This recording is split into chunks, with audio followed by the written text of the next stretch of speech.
I hope you can hear me. Kefa, can you confirm if you can hear me? Yes, I can hear you, Martin. Right. Let me just apologize in advance. My network is a bit shaky where I am today. So in case I drop off,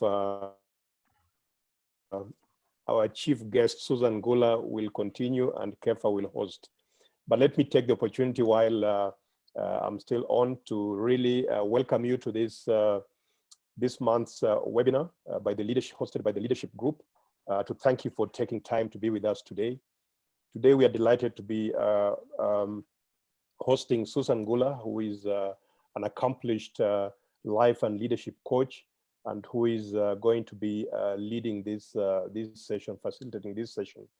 And I'd like at the outset to thank you, Susan, for accepting the invitation to be here and to share your knowledge and experience in the field of coaching with us. My name is Martin Oduor-Otieno. I'm the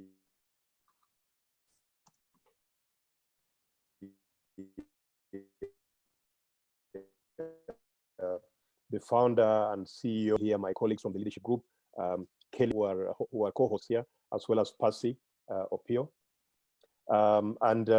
In terms of format, I'll make one or two quick remarks, and then I'll welcome Susan, who will be on for 20 to 30 minutes. Then we'll open up for comments and a Q&A session, and then we'll close off.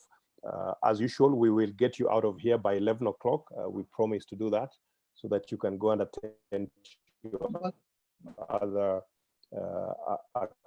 activities.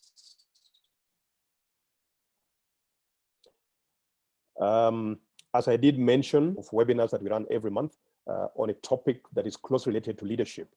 And today the topic is coaching and how you can adopt, embed, use coaching as a leader in what you do,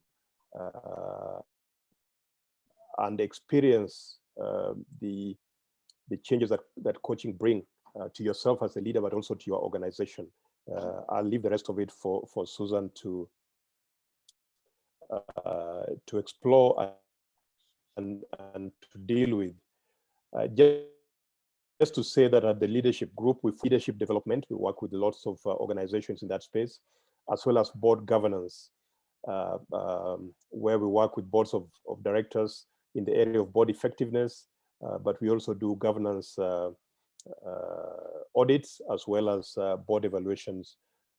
We've been around now for 5 or 6 years now. We did celebrate 5 years last year.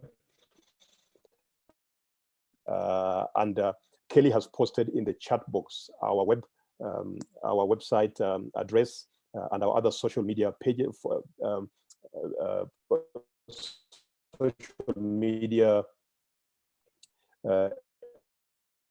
areas where you can go and learn more, need any work done in those areas of coaching and mentorship, governance and board practice, strategy and business advisory, leadership, communication, culture and change management. Please do get in touch with us. In today's program, I'd like to introduce Susan Ngula. Susan and I have known one another for a while now. Susan was in fact the chair of ICF Kenya International Coaching Federation Kenya chapter in 2019, and I took over from her in 2020. And so we worked together in areas of coaching. She is she will tell us more about Tala, and also an executive coach. As a professional trained and accredited coach for the last 7 years, and with over 500 hours of coaching, Susan has partnered with professionals in middle-level to C-suite positions in helping them unlock their potential. Her coaching skills have been honed as an internal workplace coach, an adjunct executive coach with Strathmore Business School, and with various clients, both formally employed and entrepreneurs. Susan's passion for coaching led her to seek and be elected, as I've said, in ICF Kenya chapter, where she served in various capacities ending as chair of or president of the chapter in 2019. Her professional journey, career journey started over 25 years ago in banking, where she worked in various management and leadership positions in Tier 1 bank, Kenya, South Sudan, and South Africa, and has a deep understanding for performance and navigating the corporate world. In the last 2 years, Susan has been working in the fintech world, where agility, customer experience, and sensitivity to regulatory and economic changes are paramount. As a way of giving back to society, she's a mentor with Shovco, which runs Kibera School for Girls and Girls for Girls organization, which aims to equip girls with the confidence to pursue their goals. Without further ado, I'd like now to invite Susan, and also just to welcome a special guest for me here, all the way from the UK, Chinyere.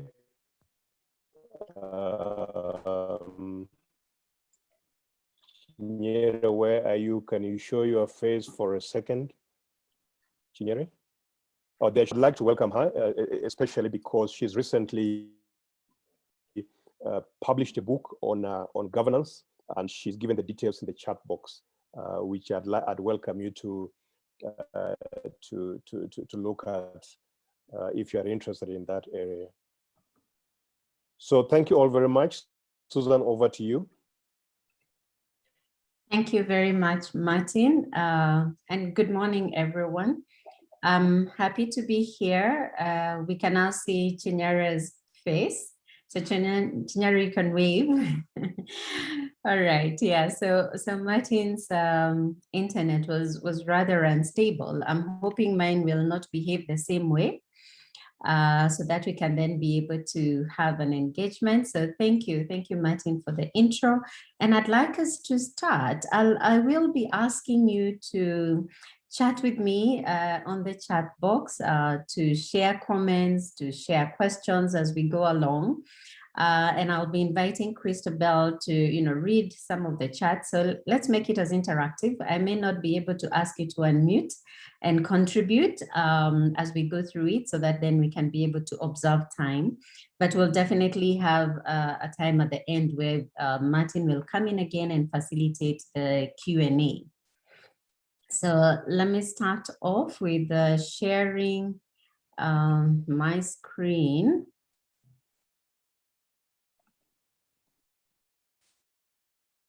Okay.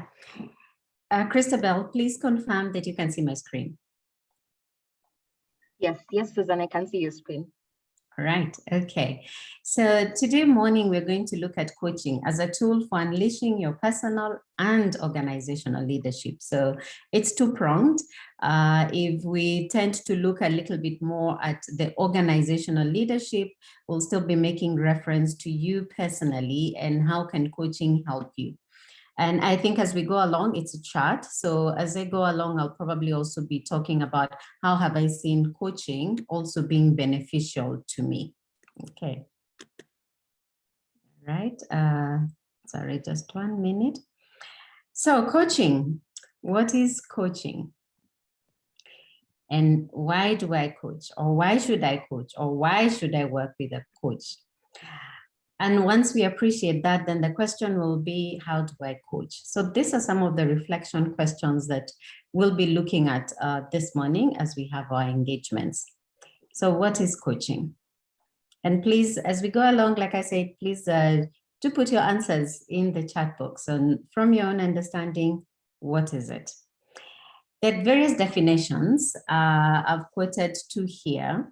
A gentleman called Tim called coaching as unlocking people's potential so as to maximize their own performance. So potential, maximize performance are our keywords there. ICF, which is the International Coaching Federation, defines coaching as partnering with clients in a thought-provoking and creative process that will inspire them to maximize their personal and professional potential. So partner with clients, thought-provoking, creative. Again, we come across the terminology of maximize, and we come across the terminology, the concept of it's both personal and professional. So the process of coaching will unlock your previously untapped sources of imagination, of productivity, of leadership. Yeah. So let's keep that in mind as we go through this process of coaching and how we can use coaching as a tool. And I'll invite you to also just type in the chat box by the time we're through engaging in the next 20 minutes. What would you want to get out of this discussion? What are your expectations? I'll come back to it and we'll be able to see whether we've met the expectation or whether there is something that I need to speak to during the Q&A to just make sure that we have met your expectations from this session. So please put it in the chat box and we'll revisit it. Okay. Sorry, just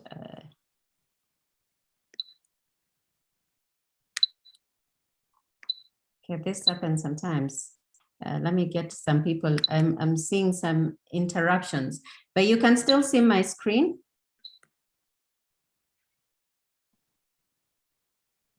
Yes, yes, Susan, I can see your screen. Okay, it's still on definitions, right? Yes. Yes. Okay.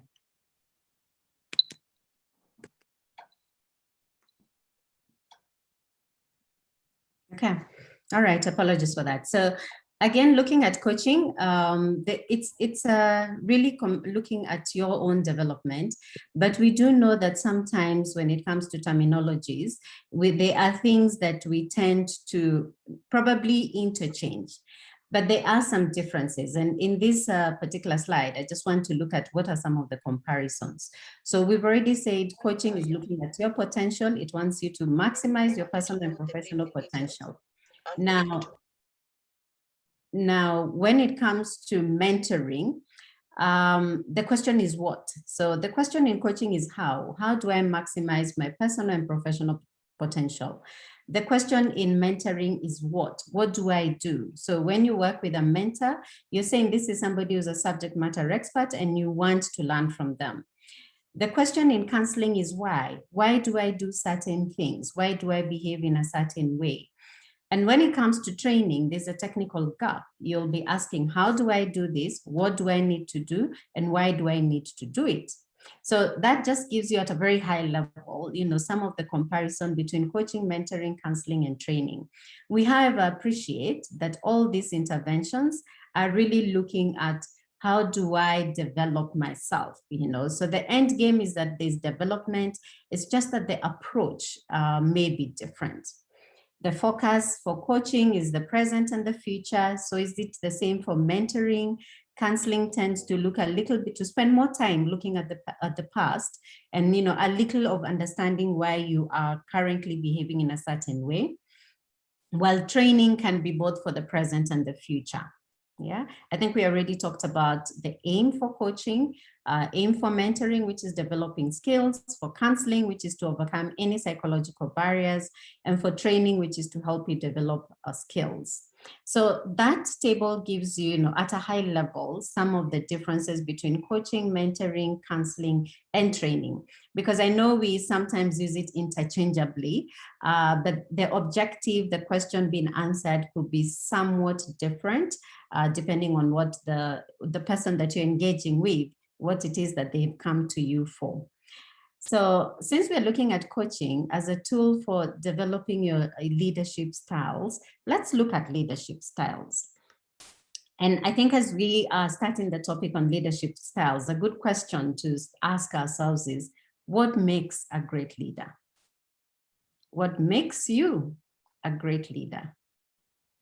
Or the people that you know and you say, these are great leaders. What makes them great? And I'd like to pause and see what are some of the questions or answers that are coming in the chat box to this question of what makes you a great leader, or what makes someone that you admire a great leader. Christabel, do you have any comments? Not yet. Okay. All right, there's one who says they're visionary and they bring out the best in you. Okay. There's another that says a great leader has adaptability and influence. Mhm. They get the best out of people. Mhm. They lead by example. Mhm. Yeah. Okay. They are inspiring. They listen. They are inclusive and they're visionary. Inspiring, listen, visionary, get the best out of you, influence.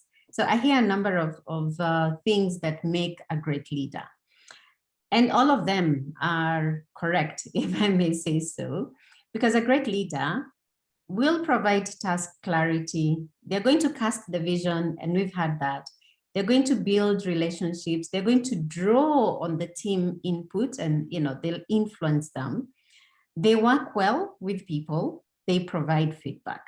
So all of the above, when used at the right time, in the right place, and in the right quantity, are correct. We do know that different leadership styles coming depending on the situation. And there was a research that was done by the Hay Group and Harvard University, and it confirmed that truly the leader sets the tone. They discovered that your leadership style will account for 70% of how engaged the employees are. And it will also influence the culture, the way that people do things in the organization. Now, when you bring that to the culture then is going to account for 30% of the results that we see.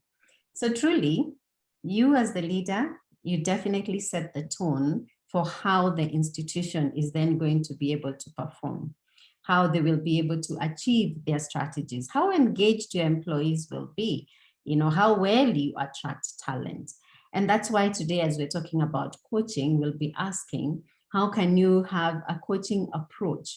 And what are the benefits of having a coaching approach if indeed, you account for 70% of what we see as the operational results? So this same research, between the Hay Group and Harvard University, to sometime in 2000, did indicate some leadership styles that they saw that were common. There was directive, which we all know, do what I tell you. We use it a lot, especially with our children when they're young. There's visionary, where are we going and where are we going there? Affiliative, let's build relationship, leadership through relationship. Let's affiliate ourselves to each other, participative, let's all decide together, pace setting, run fast and keep up. And then there's coaching, which is reading, helping people to lead, to develop themselves, to develop their growth. And when they went ahead and did, further analysis of the research, the directive kind of leadership style emphasizes on compliance. Visionary, we all know, long-term vision and leadership. Affiliative will create harmony. Participative will ask for group consensus and let's all generate ideas together. Pace setting will accomplish the tasks and has these high standards. Well, in coaching, there's the professional development. Now, this was also very interesting that in certain industries, then leaders tended to take a certain leadership style. Again, in the chat box, if I could also get a view of where are you at, which sector do you represent? And as you're putting that, it would be good to appreciate, what do you normally find yourself tending towards? We've got what is our natural affiliation, and then we've got what we say is adapted because we've learned it over time. So if you could also put that in the chat box and we can get an appreciation of in the room, are people more directive, visionary, affiliative, participative, pace setting, or are they adapting a coaching approach? Something interesting that also came out, maybe no surprises, I don't know, but most men are directive. They're also visionary. They also are pace setting. While most ladies are visionary, affiliative, and participative. And probably a question to ask here, Who do you think would be more of a coach or would adapt a coaching leadership style? Probably we can get some answers in the chat box.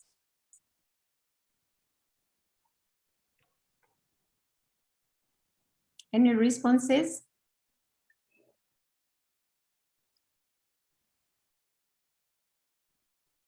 Affiliative. Martin says participative, coaching, and affiliative. Okay. Wycliffe's current style is affiliative as well. So it looks like affiliative is quite common. And I think, Christabel, those are two gentlemen who said affiliative, right? Yes. And this research was saying most women tend towards affiliative. Not to say that only women, but it's good to see that, you know, there's a variation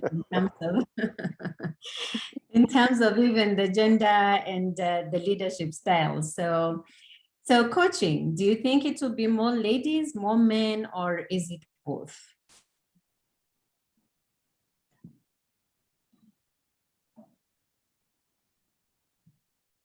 Any responses, Christabel? Ellie says the more women in the coaching. Okay. Anne says both. Florence says both. Kelly, Felicitas, Beatrice, they both say women, sorry. Women. Alex says both. Okay. So interesting. We can see there's different leadership styles. Like we said, all of them are situational, you know, depends on the situation. And we have what we naturally lean towards and what it is that we adapt, again, depending on who it is that we are engaging with. So let's just keep that at the back of our mind as we then ask ourselves, how can we, if coaching is beneficial, how can we adapt it as a leadership style? And there are various reasons why coaching is becoming very important. One, work has become very dynamic. It has become very fast-paced. There's also a rise of a large young generation of employees who may not react as well to a tell situation. You know, they've felt empowered to be able to say, I do have a voice and I'd like to put my voice on the table. Where there's lack of adequate talent in the market with some specific skills, then you find coaching comes in because you want to really be able to help people understand what's that potential that they have within themselves that can then be beneficial. It also helps in terms of improving the employee value proposition. If employees are invited to the table a lot more, then they feel that this is a company that really cares for me. So coaching is all about developing capability. It will focus on the individual, their professional growth, and also their aspirations. You know, so coaching is not just about the here and now. It also wants to be able to have that futuristic look as to where this person wants to go, as to where the organization wants to go, and how we can then come up with steps to be able to reach there. So coaching will focus on the person and their potential, not on the task. You know, if it is about the task, then you're training or you're mentoring. So you train on the task or you mentor a person and then you coach the individual, because then you want them to be able to make that fine connection between this is what I need to do, this is where I need to do it, and I am capable of being able to do the task or whatever it is that you'd like them to achieve. And a leader with a coaching approach will identify the people's unique strengths and weaknesses, build their awareness on these skills and behaviors that they need to then be able to achieve their professional growth. So the leader who adapts a coaching style will help the employee to establish and take ownership of their development plan, you know. So it's no longer just feeding them with information, but you know, you find that they partner with you. Remember we said coaching is a partnership in a thought-provoking process. So you as a leader, when you adapt a coaching style, then you're also helping the individual to be able to own these plans. You provide them with support and feedback, and you help them also to identify the growth opportunities. And we'll shortly look at how do you coach, so that then we can answer the question of, if I as a leader want to adapt a coaching approach, what do I need to do? Before we get there, We're still answering the question of why coaching. And there are various benefits to coaching as they are individuals. So many clients will report that coaching positively impacted their careers as well as their lives. It can help you be able to establish what action do I need to take towards achieving goals. And coaching is not always action oriented, it also may be what awareness am I getting now that helps me be able to achieve certain goals? What limiting beliefs am I getting rid of so that I can then be able to move forward? Coaching is very much a forward movement. Yeah. Coaching helps you to become more self-reliant, to gain job and life satisfaction. You're able to contribute more effectively to the team and to the organization. You can take greater responsibility and accountability for your actions and your commitments. And we'll talk about why, why is it that I'm more committed when I've been coached and I then agree on a certain action. You're also able to work more easily and productivity with the others. You tend to start realizing we are all different. Let's leverage off each other's strengths. And then you can communicate more effectively through coaching. So there are various benefits to coaching as they are individuals and as they are needs. Now, coaching also benefits the organization. And there was a research done by the ICF in 2009, which said that 80% of the people who receive coaching reported increased self-confidence. And we know that if you're more self-confident, then you'll be able to show up wholly and be able to help the institution achieve its strategic goals. 70% benefited from improved work performance and relationships.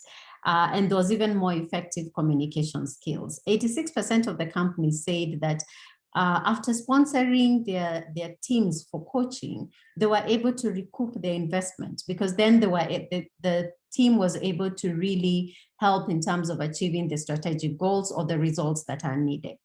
So there are various benefits that an organization will get out of coaching. And I think this is best captured in my next slide here, where I say that when you adapt a coaching approach, you'll be able to stretch and develop your team.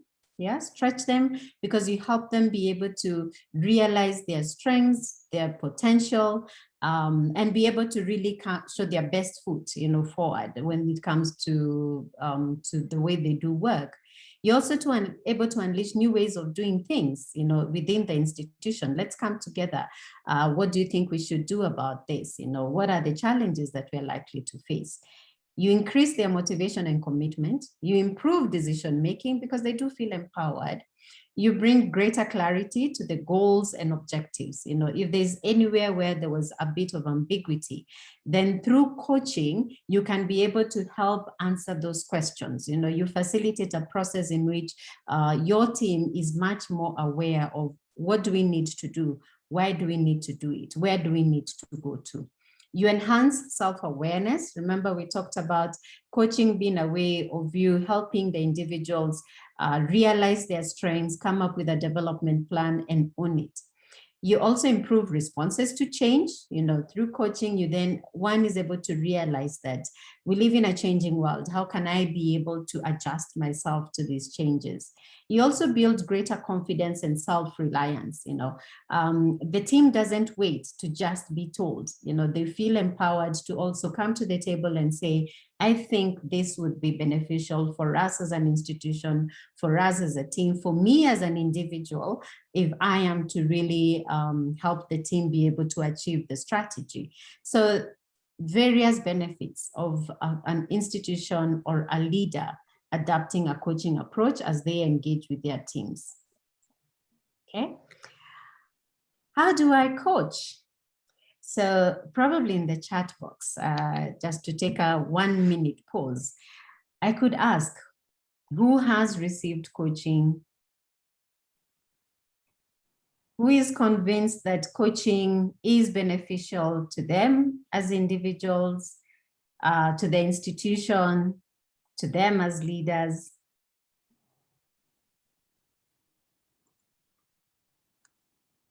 Okay, I can see Caleb has put his hand up. Okay, Rosemary has received coaching. Okay.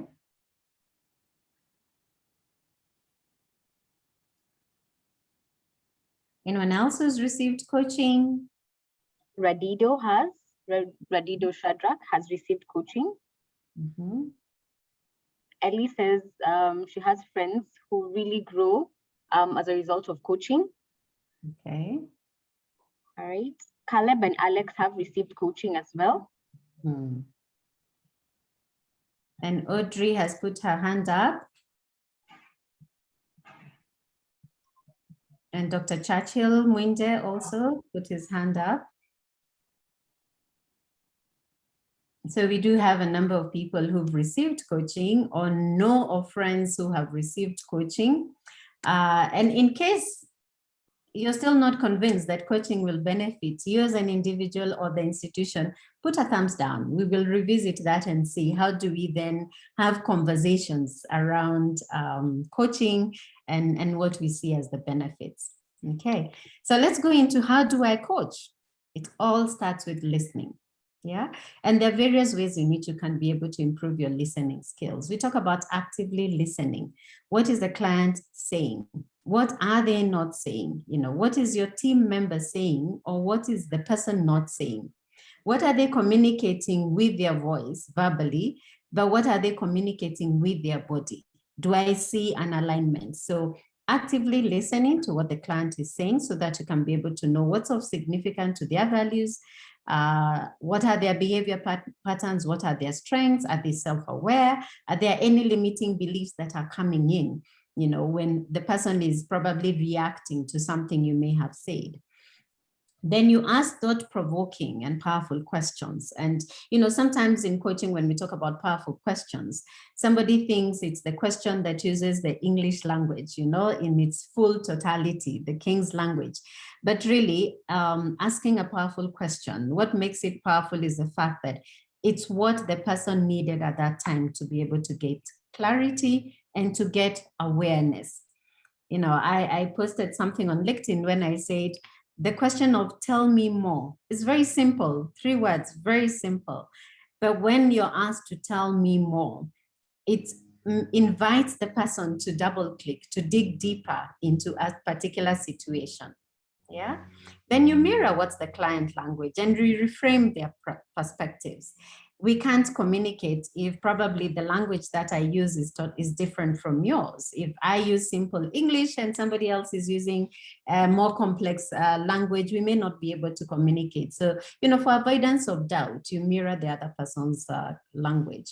You facilitate their goal setting and how they will attain them. So all starts with listening. Yeah, so I think as leaders, when we're thinking about how can I be a better coach, you know, just think of it that way, that I need to listen more. I need to listen actively. And there's some things that may come in as blockers. If you ask leading questions. Sorry, Susan. Yes. Sorry, I see Dr. Churchill Mwinde and Audrey White have got their hands up. And I don't know if you can take their comments at this point or if you want to take it right at the end. All right. I know I'd seen their hands up. I thought it was to the question I had on who has received coaching, because that's when they put their hands up, but I'm happy to pause. Audrey's hand has gone down. Dr. Churchill? Okay, all right.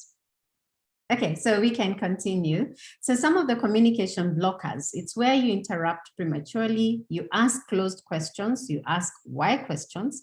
Why questions can make somebody become defensive, or you jump to solution mode, or you preach, yeah, or you ask leading questions. I think all of us as leaders do understand these, that these can be communication blockers, yeah.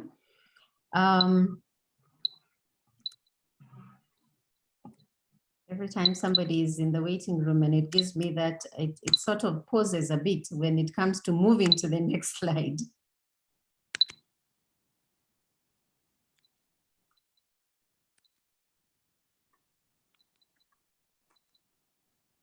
Okay.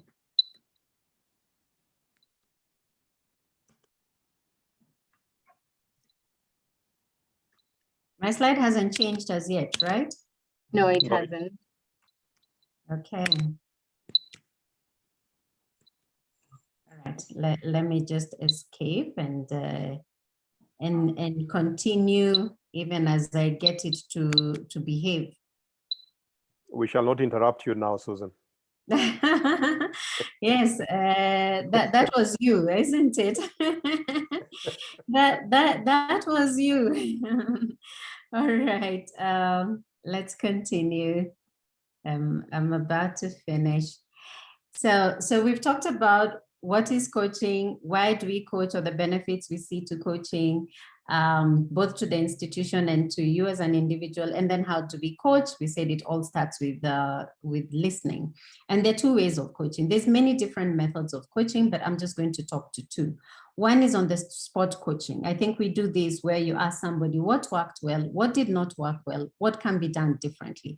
That's also coaching, on the spot. We've done a project and you can ask these 3 questions, and you're still helping to facilitate awareness from the team that you're engaging with. And then there's coaching using the GROW model. Now, the GROW model is an interesting one because you start off by defining what's the goal, and then you explore reality, you look at the options, and then you agree on the way forward. So again, it's one of the approaches that it's one of the approaches that then can be used, and most coaches will use when they're then having conversations with their clients. Okay. All right. So for some reason, my slides are refusing to move forward when I decide to display. Susan, I'm happy to share your slides. Okay, if that happens again, I'll invite you to. I think I just have 3 more to go to. Yeah, so this is the GROW model that I mentioned. In the goal, you identify what's the topic for discussion, reality. You ask questions to explore where the person is at and to check accuracy of their perception. Options, like I indicated, you help them to look at what are the things that we could do, what are the things that could be done differently. So you brainstorm on the various options, and you'll find that as you're coaching, you could move between reality and options, because I could say this is my option, but you can tell that really is not an option I've bought into. So we go back, what's my reality? And then you establish what's the way forward, how do we then proceed from there? Okay. All right.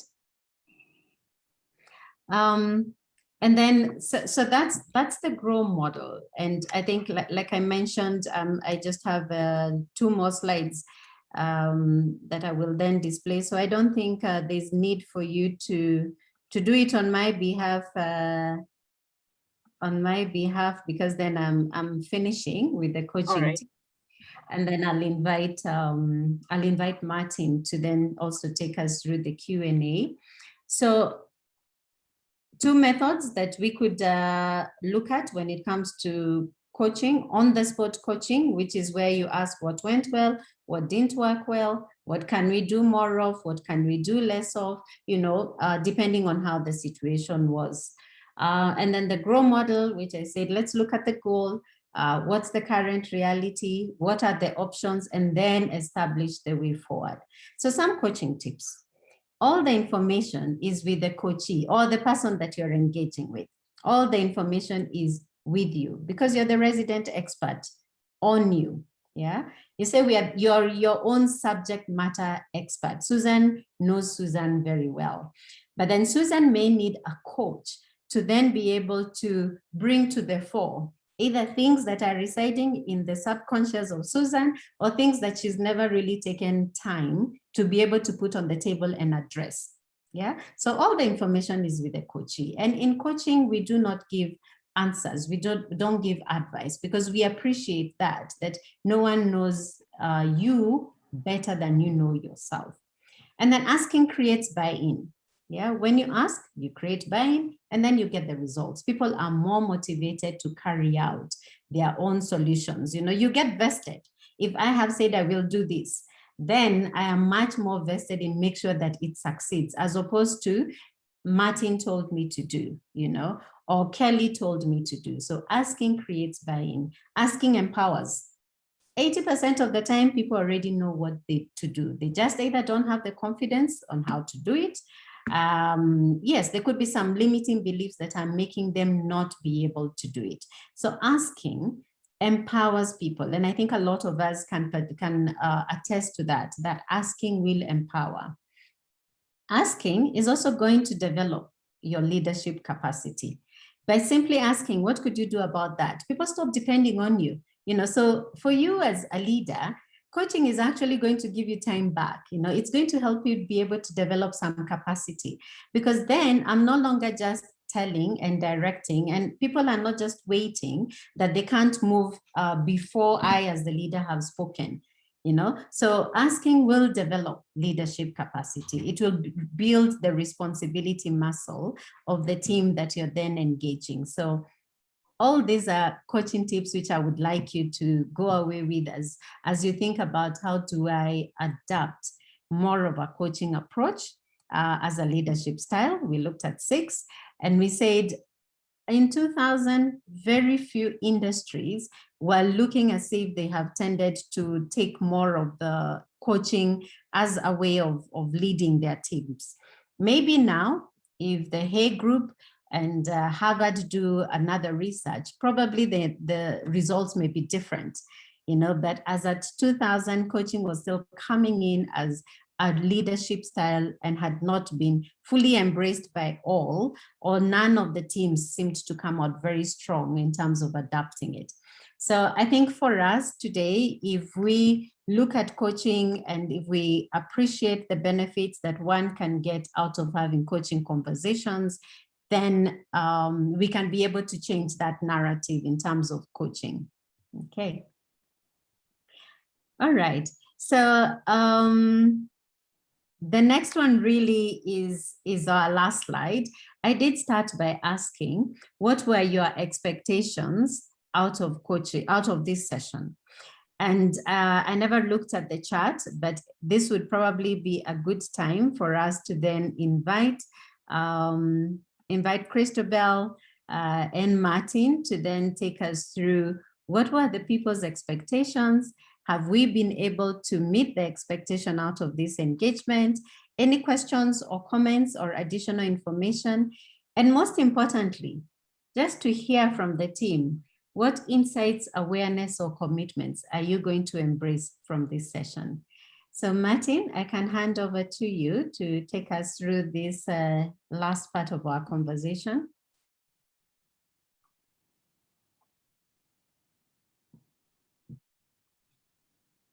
Susan, Martin has requested me to step in. My name is Kefa Bosire, for those of you who don't know me. I'm sorry, I'm dressed for the occasion. After this, I'm going for golf, so don't be surprised how I've shown up today. But but Martin would like me to take over from me because I believe his system is still not very reliable. Now, unfortunately, I also got lost because my system, my computer froze and I had to restart. So I've lost all the charts that were there before. So what I will do is I'll ask Christabel to go back to the beginning of the chat box and take us through the expectations and also the questions that were raised, because I believe there were questions that came up a lot earlier than this. Then we can pick it from there. Christabel, are you able to go back to the beginning of the charts? Yeah. All right. So why don't you take us through the expectations as they were typed in by the participants?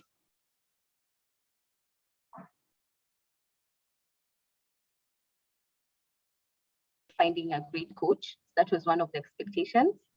Okay. Then another expectation is what's the percentage awareness of what's coaching in Kenya? Another expectation is understanding the role of a mentor and a coach. And then Wycliffe had also stated, can everyone be a coach, or is there a possibility that there are people with a natural disposition to be a coach? Okay. So I think those are the expectations that came through. And I don't know, Susan, in a normal circumstance, would go back to the participants and ask them to vote if they had actually achieved their expectations at the end of your presentation. But I don't believe that that's something we can do right now, so we may not be able to poll. But listening to you, the parts that I got, I believe that some of these questions have been answered. And maybe when we go back into the questions that were raised, then maybe some clarity may come through. And again, Christine, I would like you to just go back and read those questions, and we go one by one, and Susan then can just respond to each of them. All right, no problem. So there's a question by Anne Kimani, and she asks, how do we make coaching a Kenyan culture in our personal life and organization? Okay, so how do we make coaching a way of life or a culture?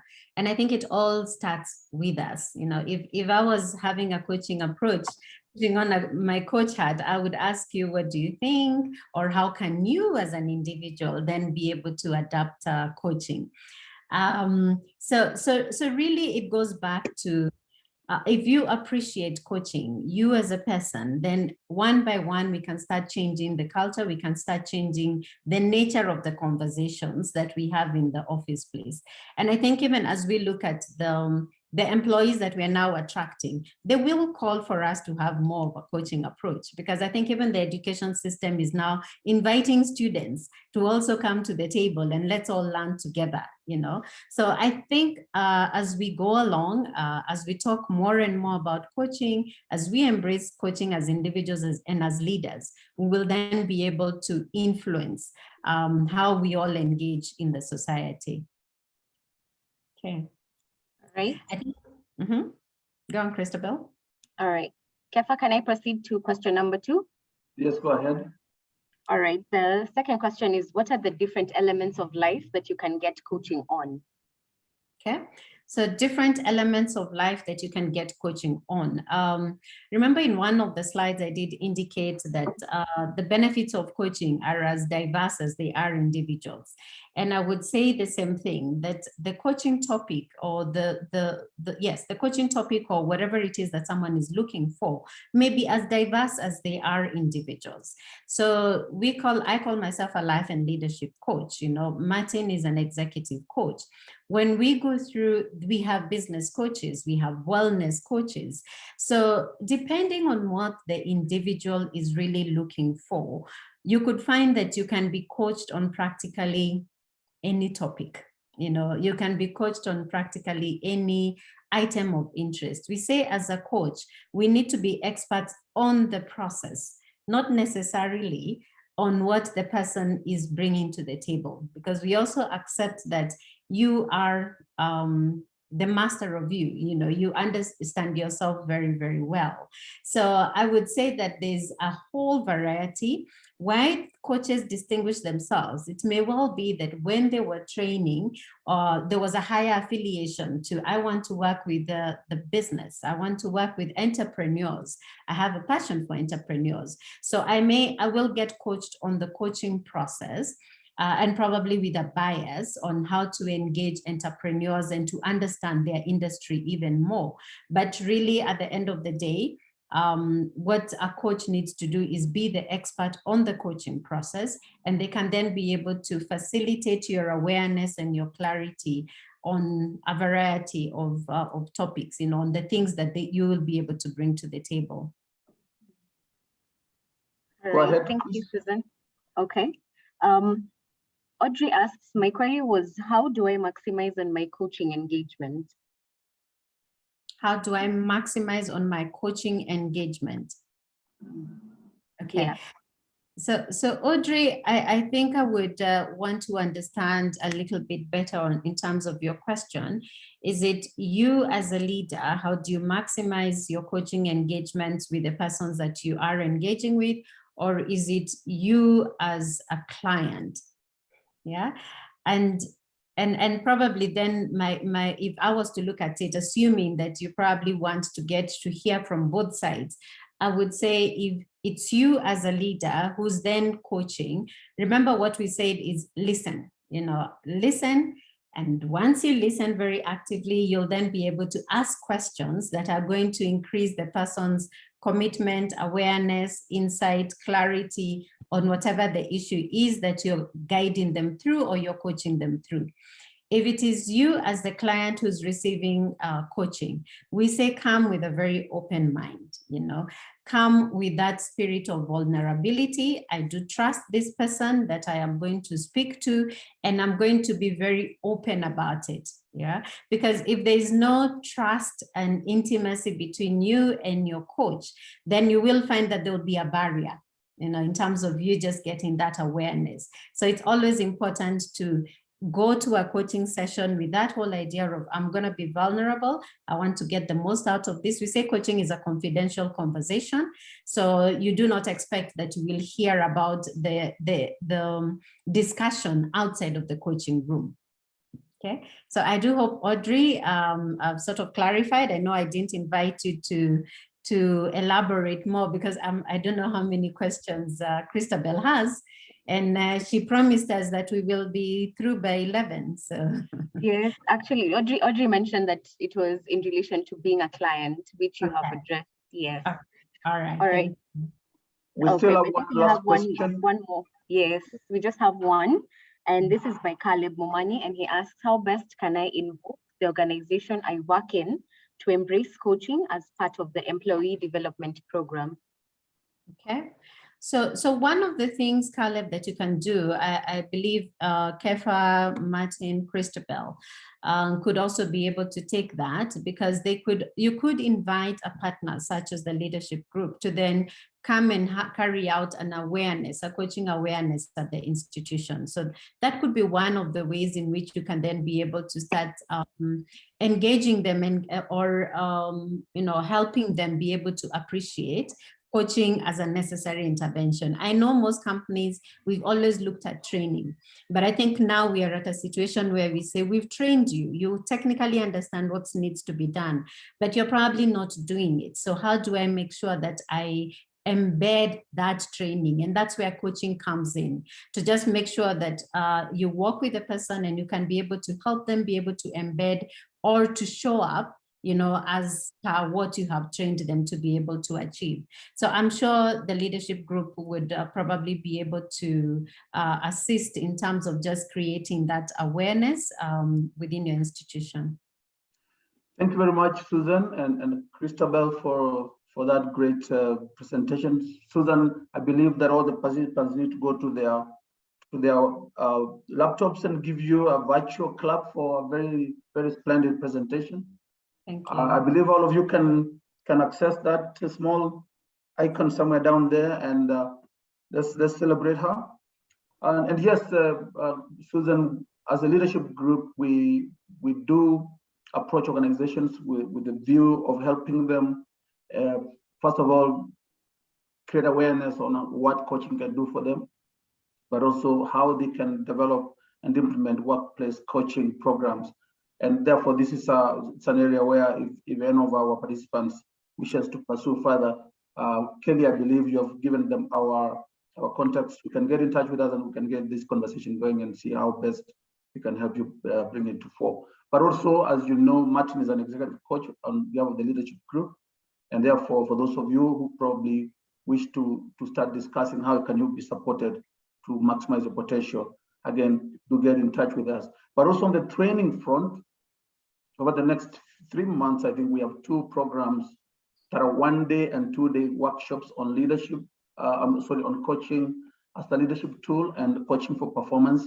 There are 2 separate programs.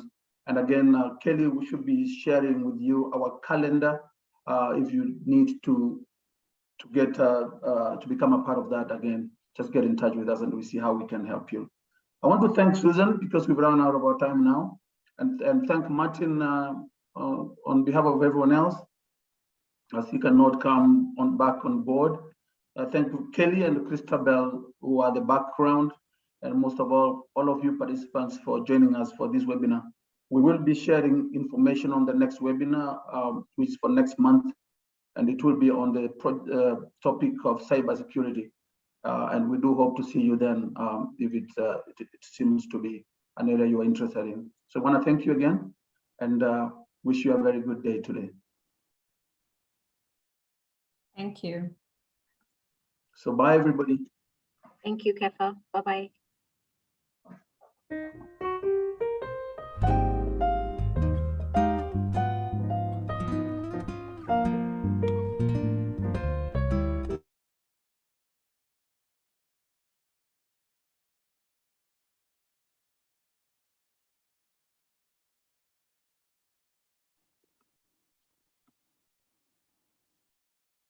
you.